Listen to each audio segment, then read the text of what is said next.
કેમ છો? મજામાં. આજનો સુવિચાર છે સુધારાઓ, રિફોર્મ્સ. આ સુવિચાર અમેરિકાના ઇન્વેન્ટર અને બિઝનેસમેન એવા શ્રી થોમસ આલ્વા એડિસન સાહેબે ખૂબ જ રીતે લખ્યો છે. સુધારાઓ, રિફોર્મ્સ. અસંતોષ તે પ્રગતિની સર્વપ્રથમ આવશ્યકતા છે. મારા વાલા મિત્રો, શ્રી થોમસ આલ્વા એડિસન સાહેબ તેમના જીવનના અનુભવોને આધારે સુધારાઓ માટે, બદલાવ માટે, રિફોર્મ્સ માટે ખૂબ જ સાચી વાત કહી રહ્યા છે. અસંતોષ હોવો તે પ્રગતિ કરવા માટે ખૂબ જ જરૂરી છે. સંતોષ થવો તે જીવન જીવવા માટે ખૂબ જ જરૂરી છે. સંતોષ અને અસંતોષ આ બંને અહીંયા એકબીજાથી વિરોધાભાસ રીતે કામ કરી રહ્યા છે.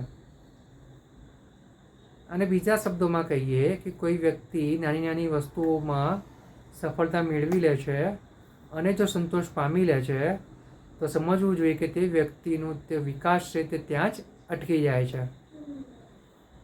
પરંતુ તમે કોઈ સીમાચિહ્નરૂપ કોઈ એવા ટાર્ગેટ બનાવો છો, ખૂબ જ અઘરા કામો કરવાના નિર્ણય લો છો, ખૂબ જ અઘરા સારા અને સાચા લક્ષ્યો બનાવો છો, તેની ઉપર કામ કરો છો, ત્યાં સુધી તમે પહોંચો છો, તે તમારું કામ પૂરું થાય છે તો અહીંયા સંતોષ હોવો ખૂબ જ જરૂરી છે. કારણ કે જો આપણે આપણું સારું, સાચું, ગમતું અને નક્કી કરેલું જો લક્ષ્ય પૂરું કરીએ છીએ તો ત્યાં સંતોષ ચોક્કસ માનવો જોઈએ.